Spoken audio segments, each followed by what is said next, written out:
Welcome to Neurodivergent Life, a podcast dedicated to those who live neurodivergently in a world that doesn't understand that we see and process things differently. Despite what society may try to imply, there's nothing wrong with being neurodivergent. Sometimes it can even give you an advantage. You can find more at neurodivergentlife.substack.com. 3 misconceptions about depression. Your perception matters. Number 1. Depression is just another way of saying sadness. When the dog bites, when the bee stings, when I'm feeling sad, I simply remember my favorite things, and then I don't feel so bad. My favorite things from The Sound of Music. Well, things happen in our lives that give us reason to be sad. Some things are more severe than others, and reactions to events and circumstances vary. Your trip to the ice cream parlor was disappointing because they didn't have your favorite ice cream. How sad. Your kite string broke and your childhood kite was whisked away. How sad. Some sad things are trivial. Others are more severe. Getting into a car wreck and losing your transportation. Layoffs and losing your job. The loss of a child. Sadness is an emotional state that is related to causality. Something happened that made you sad. It's an identifiable occurrence that triggers a chemical response, or lack of production of certain chemicals, that creates a mood of sadness. In most cases, the sadness is temporary, but still may take some time to process. Moving from sadness to a more positive emotion can be done through physical activities, ingestions of certain foods, or just having someone who will be there to listen when you're ready to talk.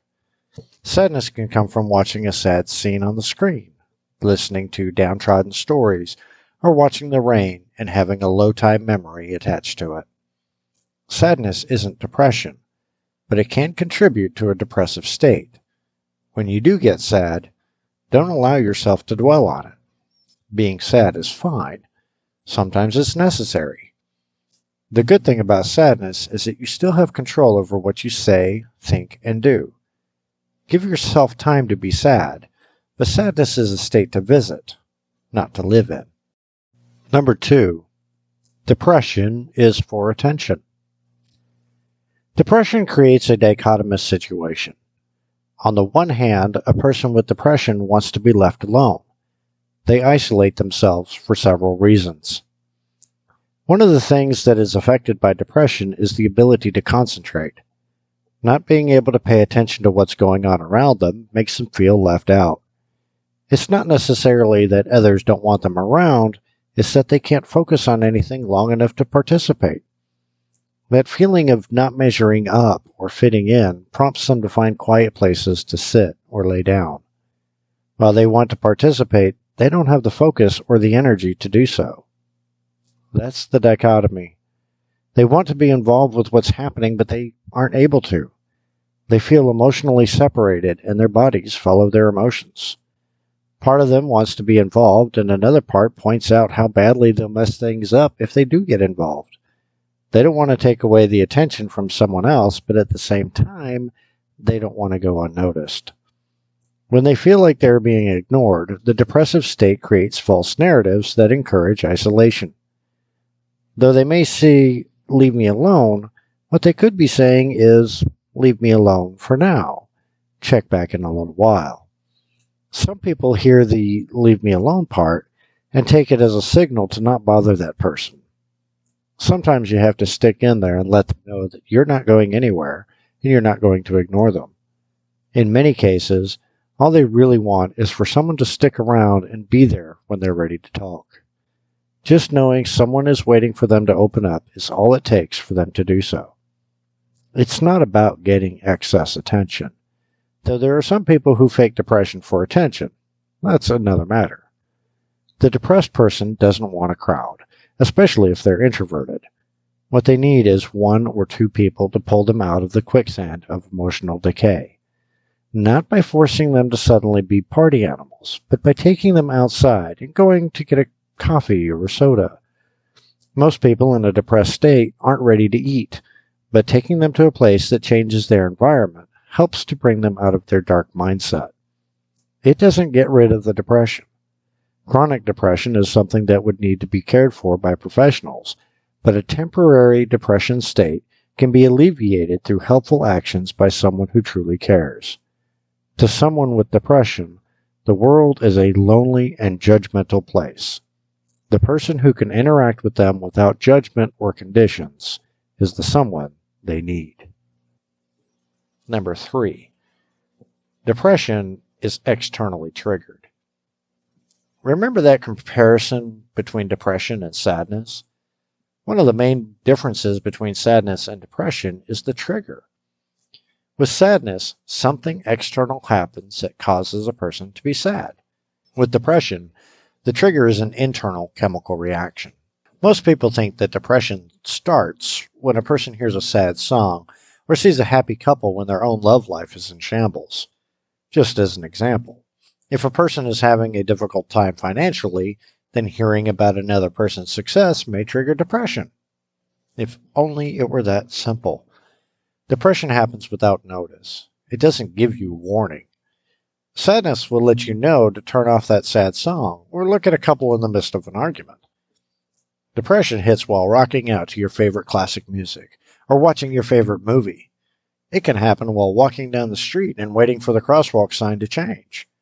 Depression doesn't care what you're doing. It's going to jump in and ruin your day. Thinking about your favorite things doesn't help. It only serves to feed the bog of eternal stench. Yes, that's what depression can be like. It internally destroys what it touches. Puppies with ribbons suddenly become fuel for the depression. Instead of quicksand, it's lightning sand.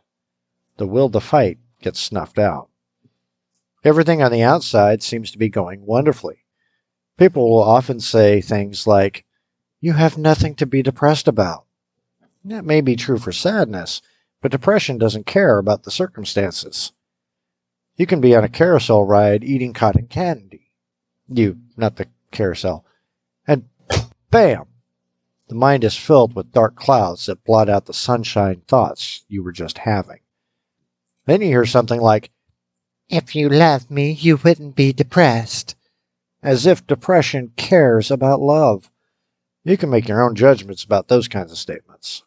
Depression's response is, "If that's the way you feel, fine." It's the chemicals in the brain, or lack of chemicals, that contribute to depression. For most people, depression doesn't have to ruin their lives. With the help of people who really care about them, they can be pulled out of the nothing and back to something good. They can rebuild what they feel has been lost. For clinical depression, where the lack of certain chemical production persists, they would need to seek out the help of professionals.